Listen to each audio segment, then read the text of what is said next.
Support for the Legislature today is provided by Marshall University, committed to teaching, research, and professional training, with degree programs in multiple locations and online. More about the Marshall family at marshall.edu. Embassy Suites by Hilton Charleston, an all-suite hotel and conference center minutes from Yeager Airport and Capital Market. Reservations and brasserie dining information available at hilton.com. Segra, providing fiber-based communication solutions. Segra, freedom to grow. More information at segra.com.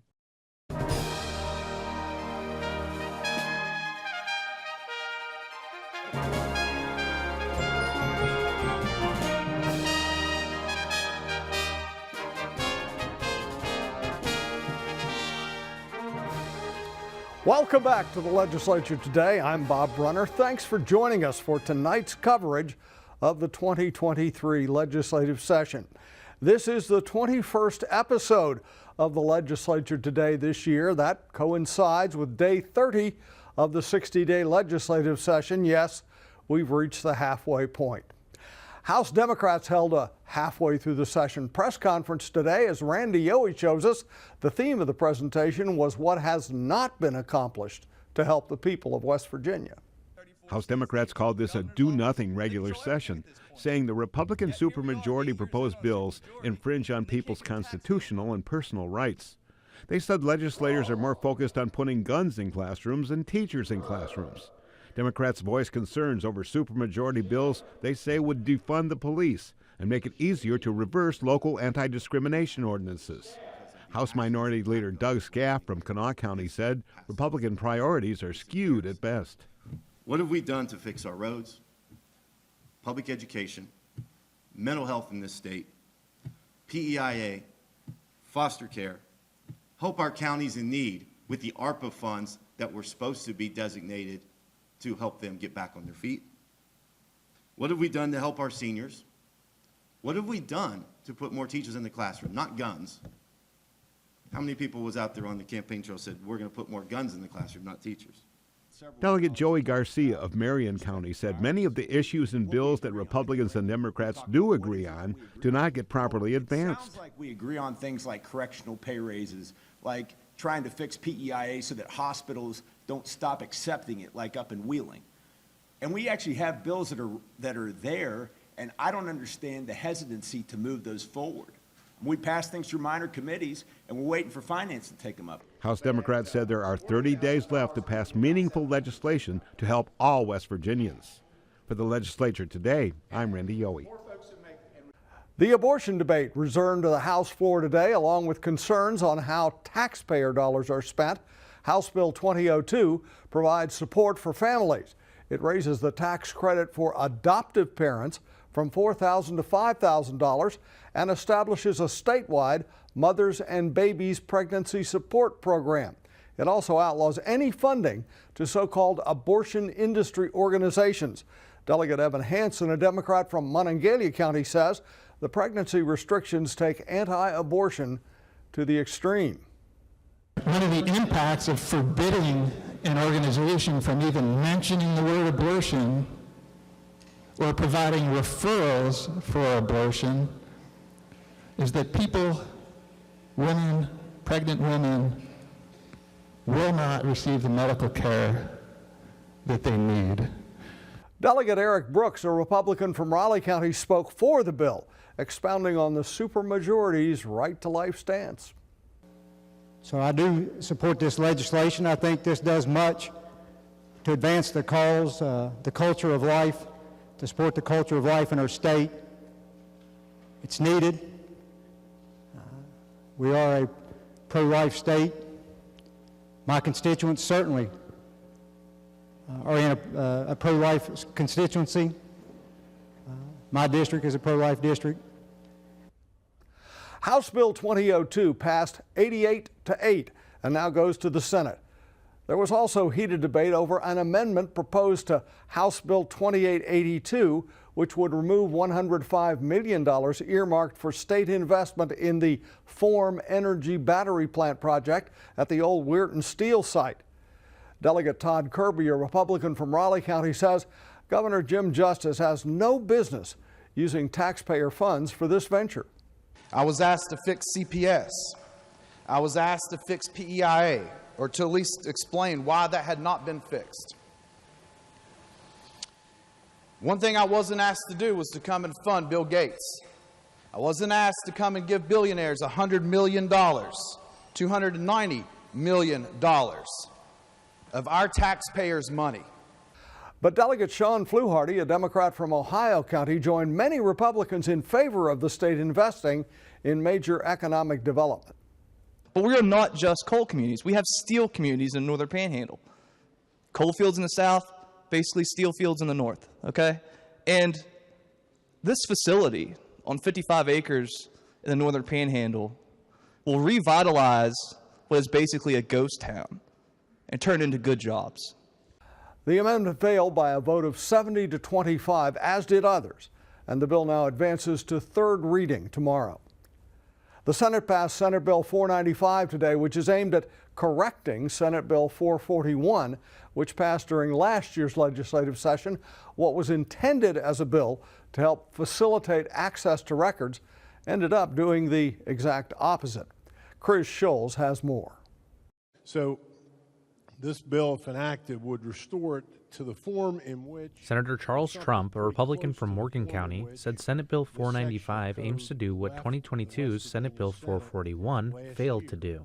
The bill addresses generally the confidentiality of records necessary for the secure and safe management of inmates and residents committed to state correctional facilities and juvenile facilities, so it's both. And this bill, if enacted, will make it clear that records remain available as consistent with the Freedom of Information Act. Trump explained on the Senate floor Thursday morning that Senate Bill 441 left their chamber in what he called pretty good shape, but returned to the Senate with amendments on the last night of the session. Amendments that removed references to the state's Freedom of Information Act. And we concurred with the House amendment and passed the bill. And what I've been told since is that the Division of Homeland Security has been using our bill as a means to deny access to information. That was never our intention. In fact, Trump says that's precisely the opposite of the bill's intent, originally designed to provide an extra mechanism for people to obtain records or information from correctional facilities or juvenile facilities. He said it was never his or the Senate's intention to further restrict public access to information, and everything the government does should be accessible and transparent to the public. But the general rule, my philosophy is that government should be transparent at all levels, and it is, after all, a government that belongs to the people. The people are sovereign in our system, and they make the decisions. They inform us and tell us how they want us to represent them, but this government belongs to the people. And so the general rule should always be that the more information that's available to the people, the better. Trump conceded that the new bill could have been avoided if he had acted last year, and offered his apologies to the body for having a law enacted in what he called an insufficient form. I would be less than candid if I didn't admit or confess and say that I should have caught the change, when it came back from the House last year on the last day of the session. I missed it, and consequently, the bill that got enacted was different from what we were hoping to achieve when we launched it to the House of Delegates last year, and I'm hoping we're going to get that corrected this year. Senate Bill 495 now heads to the House of Delegates for their consideration. For the Legislature Today, I'm Chris Schultz. Today's focus in the Rotunda was health care, with both the West Virginia Hospital Association and Nurses Association sharing the space. Vice President of Legislative Affairs, For the West Virginia Hospital Association, Tony Gregory says 150 hospital leaders from across the state are meeting with their legislators and talking about key issues, foremost PEIA reimbursements. And so what we want to do is just try to raise some awareness about some of the challenges that are associated with low reimbursement as a result of payment by PEIA. We are getting paid about 50% of what Medicare pays, and if you look at the scale, Medicare pays well below the cost of care. So we're trying to raise that level of reimbursement for our hospitals. We do have strong support by the legislature, and we look forward to working with them on that issue. Gregory also highlighted workforce as a continuing challenge for hospitals, not only among nurses and physicians, but also in a wide range of positions, including lab techs and pharmacists. The Senate Committee on Health and Human Resources Thursday took up the much anticipated issue of PEIA reform. PEIA is the insurer for thousands of public employees. It has come under increased scrutiny for paying more in reimbursements to out-of-state hospitals than to in-state facilities, including WVU Medicine Wheeling Hospital. That hospital in January announced plans to stop accepting the state's public employees' health insurance by July 1st. Today, the Senate committee introduced and discussed Senate Bill 268. That bill would change the requirement that PEIA conduct public hearings in each congressional district.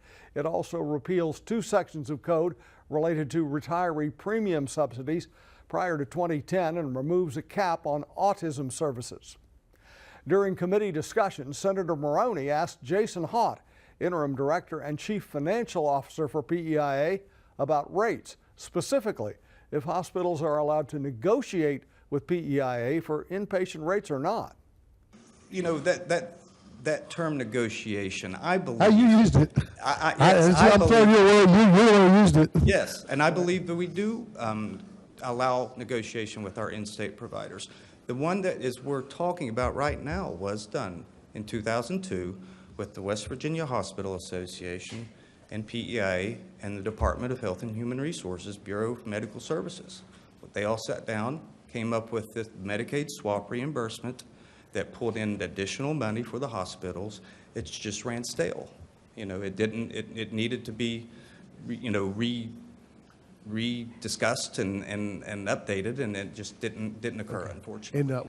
The Senate Energy, Industry, and Mining Committee approved Senate Bill 168 on Thursday. That legislation would exempt coal consumed by West Virginia power plants from the severance tax. The exemption would not apply to the severance tax that supports local governments. The bill would result in the loss of tens of millions of dollars in revenue each year to the state, though. Senators were also told it may raise issues with the Commerce Clause of the United States Constitution. The bill now goes to the Senate Finance Committee. The committee ended making a motion for SB 268 to be reported to the full Senate with recommendation it do pass, and with the further recommendation that it be referred to the Finance Committee. Energy costs have gone up for West Virginians in the past couple of years. Local governments in the state have been some of the most vocal opponents of utility rate increases. Today, Curtis Tate speaks with 2 officials who'd like the legislature to get more involved in that effort. Thank you, Bob. We're here today with Councilman Emmett Pepper of the Charleston City Council and also Commissioner Kent Carper of the Kanawha County Commission.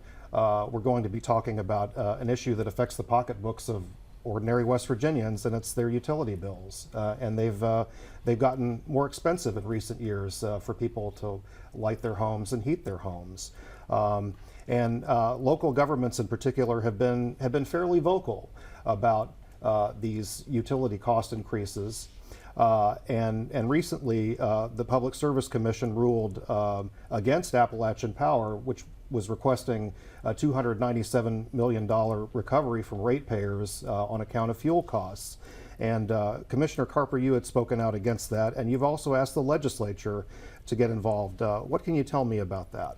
Well, to me it makes perfect sense, and thank you for allowing me to be here in Public Service Radio. I will just say this, people can't afford this, and we've asked the legislature to cap utility bills. They like to talk about capping other things, and there's nothing wrong with that. Utility bills have gotten ridiculous.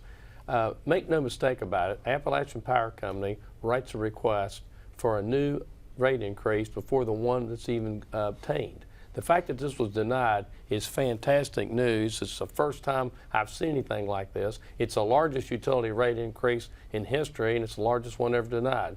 But while we're sitting here talking, their lawyers, their lobbyists are right back at it again. Well, and they have denied this request for the time being. They're actually reviewing the company's fuel procurement practices and stuff like that. They could come back and consider it again. So they don't have to even have another hearing. They could grant it while we're sitting here talking. The Kanawha County Commission is in the process right now of filing another petition asking them to have meaningful public hearings before they grant this rate increase. It was an obscene amount to begin with. Have you heard back on this request for a public hearing on this issue? No. Okay. Well, another thing that the legislature is doing, I think, as we speak right now, is they're talking about a resolution that would encourage Mon Power, which is another major utility in the state, electricity provider, to purchase the Pleasance Power Station in Pleasance County, which is a 1,300 megawatt facility, employs about 150 people. It's scheduled to shut down at the end of May, but some folks have been advocating for Mon Power to buy the power plant. And Councilman Pepper, in your work on behalf of Energy Efficient West Virginia, you've said that that's a bad idea. Why is that a bad idea? Well, it's bad. It's bad. It's going to be bad for ratepayers. And what this is it's a proposal to require Mon Power and Potomac Edison customers to underwrite this power plant in the county. Now, it's an important power plant to the economy of the state. I understand that.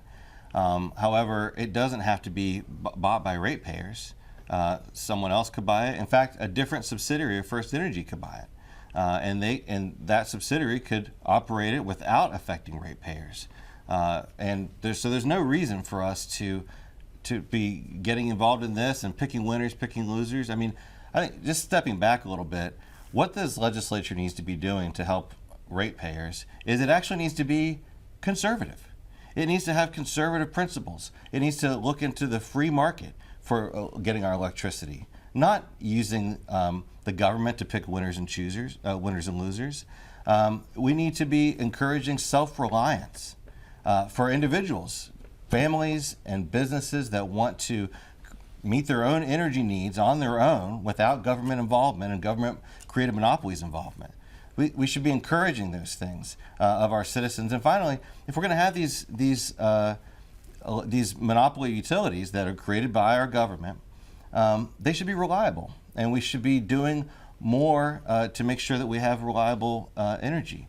And one of the things that I've been hearing in the legislature is when people talk about reliability, they're saying something about where the generation comes from, and that's what's going to affect our reliability. But I'm sorry, all of my life in West Virginia, there have not been outages due to generation issues. There have been outages due to trees falling on branches, things of that nature. We have most of the utilities in the state are in the top 5 in the country least reliable. More outages. Appalachian Power is the worst one.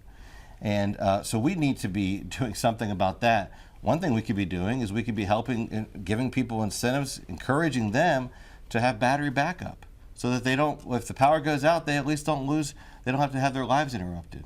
There are people in the state that have a full day out of their whole year that they suffer through no power. What's a good example of what the legislature could be doing? Is there a bill that is out there that would help achieve some of what you said? Yeah, I don't think that there's a bill on the battery storage issue, but yeah, I know there's a bill on community solar that would help with that. There have been we've asked many times the Public Service Commission for there to be better energy efficiency programs, incentives for people to make it easier for them to spend their own money to make their house more cost effective for them and reduce their bills. That's what people pay. They pay bills. Commissioner Carper, I know you know this issue so well. These coal-fired power plants in West Virginia, there's no doubt, they employ a lot of people. They support a lot of other jobs. They provide a tax base for communities. But at the same time, though, as the cost of electricity has gone up and up and up, you know, we're 91% reliant on coal-fired power generation. You know, where does the point come where you have to say, okay, what about alternatives? What else could we be doing here? Well, that point's here right now. I mean, the legislature, I'll give them a little credit. They've passed some bills looking at alternative renewable sources. That's good. Renewable sources are important. But I'm sorry, on this one, I'm a West Virginian. I grew up. We still need fossil fuel till they come up with something to replace it. You can't do it overnight. But think about it. The fossil fuel share of the energy for electrical generation has dropped by about 40% in the last, 10 years. So we're already there as far as weaning us off fossil fuel for those that think that's what we ought to do. Councilman Pepper, let me ask you about this, and you and I have talked about this before.